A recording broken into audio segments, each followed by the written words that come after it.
Just incredible. Dan, thank you. And that will do it for us today. I'm Chris Stewart. Denver 7 News at 5 starts right now. Now on Denver 7, year after year, Colorado's homeless population grows. What is, I think, alarming is the increase in unsheltered homelessness. But now the state is spending quite a bit to try to solve this crisis. One of the largest investments the state of Colorado has ever made in homelessness resolution. Plus, Colorado is getting ready for election season, and a new report highlights major flaws in a commonly used voting system. It's computer hardware and software has bugs. And some of those bugs can lead to vulnerabilities. All right, well, believe it or not, this video was taken today at a basin. People skiing and snowboarding on June 1st, a date when many of us are usually thinking like, hey, let's go to the pool. But this is Colorado where anything goes. And that nice dose of rain overnight is just what our lawns and gardens needed. And soon, these clouds, they will make way for some beautiful sunshine. Well, I look forward to that, Chief Meteorologist Mike Nelson. When can we look forward to some sunshine around here? Depends where you are. Some areas are enjoying it right now, just not here in Denver or across the Northeast Plains. This is the view this afternoon after 1.25 inches of rain. But look at this current live shot up at Avon, looking up over Beaver Creek. Beautiful up that way. And you can see the difference in the temperatures out west where they have sunshine. 70s, while we're just in the 50s over northeast Colorado. There's not much left of anything except low clouds, which barely show up on the satellite and radar. So our weather headlines: clearing skies overnight, sunny and warmer tomorrow. Isolated storms on Friday, but it warms up into the 80s as we get into the weekend, and early next week, a typical early June pattern. That means a daily dose of afternoon thunderstorms. I'll be full 7-day forecast coming up in about 20 minutes. And, she's very shaken up as... Thank you, Mike. Well, we turn now to breaking news. Multiple people have been shot near a hospital in Tulsa, Oklahoma. Our sister station there is reporting that police say the shooter is down. This is a live picture of that scene right now. Police have not confirmed how many people are injured or dead. This story is still developing, and we will bring you the latest here on air and on our website, thedenverchannel.com. Now to Colorado's homeless crisis. It is only getting worse, and now the state is taking a major step to help solve it. So to give you some perspective, let's take a look at the data. According to the Metro Denver Homeless Initiative's 2022 State of Homelessness Report, more than 32,000 people accessed services related to homelessness between June of 2020 and June of 2021. The report also reveals the rising number of newly homeless people. In January 2020, more than 1,200 people reported being newly homeless. By February of 2021, that number more than doubled to just over 2,500. So what's clear is that services and shelters in the Denver metro are being used. As Denver 7's Brian Wang explains, Colorado is about to spend nearly $100 million to add even more. It's official. Congratulations. On the final day of a busy legislative season, several bills addressing homelessness successfully crossed the finish line, including House Bill 1378. This regional navigation campus can play a big role in getting people off the streets, helping them restore their dignity, get jobs, support themselves. That regional navigation campus, helping to get those experiencing homelessness back on their feet, will be getting $50 million in federal relief money. So this bill is an amazing opportunity for Colorado. District 41 Representative Eman Judah is one of the sponsors of the bill. She says the campus will be a game changer in the state's effort to help our homeless populations. Some of the things that we will be providing are mental health resources and job training. Providing those services will require a lot of help. Judah says local governments and nonprofits will need to get involved. We want to lean on their expertise to make sure we're doing it efficiently and correctly. The location of that campus has not been decided yet, but choosing that spot could be the hardest part, as any location will be met with either a supportive community or a disgruntled one. NIMBYism is a really big deal, and having that sense of not in my backyard is something that I think we all need to combat. Our unhoused neighbors and our homelessness issue is something that we are in fact all facing, and so again, being strategic about where we are actually placing this will be important to the success of the overall program. It's a similar conversation 30 miles southeast of downtown. Part of this package was Senate Bill 211, That bill also got the governor's signature on Tuesday. and that's to repurpose the Ridgeview campus into a recovery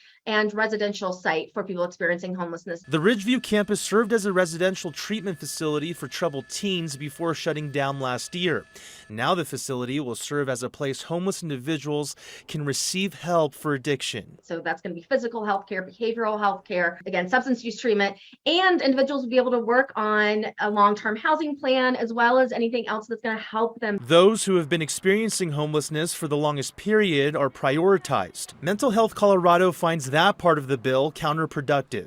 In a statement to Denver 7, the CEO of Mental Health Colorado said, "This didn't make sense to us, as in many cases it may make more sense to house someone who is more recently unhoused and more readily restorable. Even so, there are few who would disagree." This is one of the largest investments the state of Colorado has ever made in homelessness resolution. This session will have an impact on a population that could use the help. Bayan Wang, Denver 7. Thank you, Bayan. And Governor Polis has signed several other new bills into law over the past 24 hours. Yesterday, he put his signature on Senate Bill 99, which creates a process to automatically seal nonviolent criminal records. It only applies to people who served their sentence and then after a certain amount of time having not committed another crime. He also signed Senate Bill 97, which makes the state's COVID-19 whistleblower protections permanent, even outside of a public health emergency. And today alone, Governor Polis signed 11 different bills. Those include laws that strengthen backcountry search and rescue capabilities and provide tax breaks for child and health care workers. A former Douglas County Sheriff's deputy is under arrest after a tip accusing her of smuggling contraband into the county jail. The sheriff's office says they first got the tip last week and after investigating, arrested Carly Jackson last night. And she is facing a slew of charges, including bribery, attempting to influence a public servant, official misconduct, conspiracy, and introducing contraband. Jackson posted $10,000 bond last night. Sheriff's office says she's been fired and that the investigation is ongoing. We are less than a week away from primary ballots being sent out, but a report coming out later this week will detail some of the software vulnerabilities found in voting equipment used in at least 16 states. So Denver 7 political reporter Megan Lopez joins us live with an overview of that report. Megan, so to be clear, there is no evidence that any of these flaws were used to tamper with election results, right? Correct. The report simply determined that the flaws with the Dominion voting systems equipment exist in one version called the Democracy Suite ImageCast X. Now, that report will be officially released on Friday. It was compiled by a University of Michigan computer scientist. What he found was 9 vulnerabilities, like USB sticks that can be able to infect election system equipment. The machines are used in at least 16 states, as you said, and the software is only for people who can't physically fill out a paper ballot by hand. CISA's executive director Brandon Wales stressed in a statement to the Associated Press, which broke that story, that standard election security procedures would detect someone using these vulnerabilities to try to tamper with the systems, and in many cases it would prevent those attempts entirely. We spoke with a computer scientist about what we really should be taking away from that report. It's computer hardware and software has bugs, and some of those bugs can lead to vulnerabilities.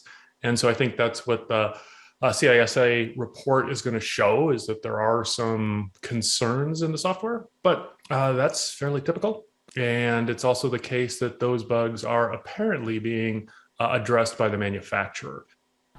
So the Colorado Secretary of State's office sent Denver 7 a statement saying in part, quote, CISA has confirmed that the software that was tested is not used in Colorado's voting systems. They went on to say that their office already implements a range of security measures that protect the state's election equipment, including many of the mitigation efforts and recommendations that CISA had put out in that report. They also said that they have a rigorous audit system post-election. I'm live in the newsroom. Megan Lopez, Denver 7. All right, Megan, thank you. All right, it's June 1st, and that means Pride Month starts today, and you will likely see a lot of pride flags, such as this one raised up today at the Skyridge Medical Center in Lone Tree. Now here in Denver, Meow Wolf is hosting a party tonight to kick things off in the Mile High City. It's called the Indy 102.3 Serve It Pride Party. The music and performers are all LGBTQIA artists. We're going to throw a huge pride bash that'll feature local musicians, Destino and Wheelchair Sports Camp from here in Colorado, here in Denver. And then we'll have local drag queens. So Mickey Mirage and some of her friends are going to do a show. They're going to change and look fabulous and hype up the crowd. I'm just really hoping that people come dressed up and come who they are and have a good time and dance and are covered in glitter and sweat. And yeah, that's just my dream. Sounds fun. The Serve It Pride Party starts tonight at 7 at Meow Wolf, and you can get tickets online or at the door. And Denver 7 is a proud sponsor of this year's Denver Pride. The two-day event begins at the end of the month on Saturday, June 25th, with the Denver Pride Fest at Civic Center Park. And Sunday will be the Coors Light Denver Pride Parade. You can visit denverpride.org to see a full list of events happening throughout the month.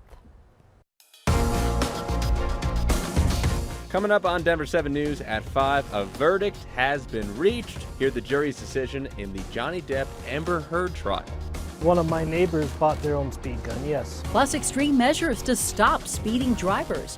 Why Coloradans in one small town want to take the law into their own hands. We're going to start performing citizens arrests. If somebody's endangering life or safety, Colorado does have a statute that talks about citizens arrest.